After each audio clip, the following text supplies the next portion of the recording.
আজকের ছোট গল্প চকলেট। বিকালের একটু আগেই চায়ের দোকান খুললেন আব্দুল চাচা। হাই স্কুলের গেটের বিপরীত পাশেই তার দোকান। স্কুল ছুটি হতে খুব বেশি সময় বাকি নেই। মফস্বল এলাকা বলে দোকানে তেমন একটা ভিড়ও নেই। এমন সময় একটা ছেলে এলো দোকানে। বয়স বড় জোর 20 কি 21।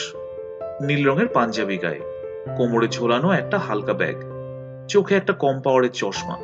চাহনিতে কেমন একটা বিষণ্ণতা রয়েছে, কিছুটা না পাওয়ার বেদনা। এরপরও ঠোঁটের কোণায় হাসি লেগে রয়েছে। ছেলেটিকে তিনি চিনতে পারলেন না। আপাদমস্তক তাকে একবার জরিপ করে নিলেন।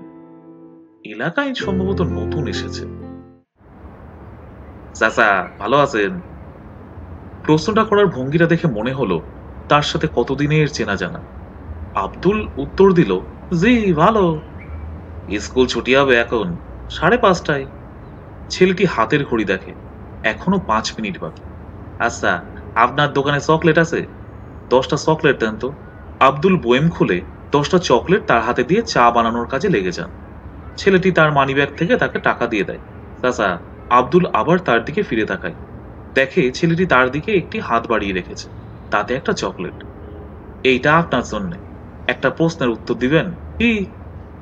আচ্ছা বলেন তো, সর্বশেষ আপনাকে কে চকলেট দিয়েছিল মনে পড়ে? তার প্রশ্নে আব্দুল নস্টালজিক হয়ে যান। ফিরে যান তার অর্ধ শতাব্দী পূর্বের জীবনে। মনে পড়ে যায় মৃত বাবার কথা। ছোটবেলায় বাবা মেলা থেকে তাকে একবার 1 প্যাকেট লজেন্স কিনে দিয়েছিল। ছোট্ট মনে সেই 1 প্যাকেট লজেন্স সে কি আনন্দ এনে দিয়েছিল, সেই স্মৃতি মনে করে আবেগে আপ্লুত হয়ে যান। কি হলো চাচা, নিবেন না? নতুন প্রশ্নে বাস্তবতায় ফিরে আসেন আব্দুল।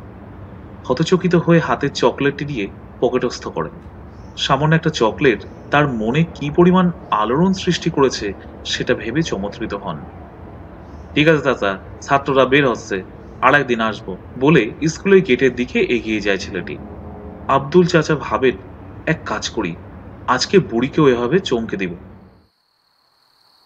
রাতে ঘরে গিয়ে স্ত্রীর হাতে সেই চকলেটটি দিয়ে সর্বশেষ তাকে কে চকলেট দিয়েছিল তা জানতে চাইলেন। বৃদ্ধা স্ত্রীর কাছে তার এই ব্যবহার একটু আশ্চর্যজনক মনে হলো। চকোলেটটা হাতে নিয়ে হাসতে হাসতে বললেন, বুইড়া বয়সে ব্যাটারে বিমরতিতে ধরছে।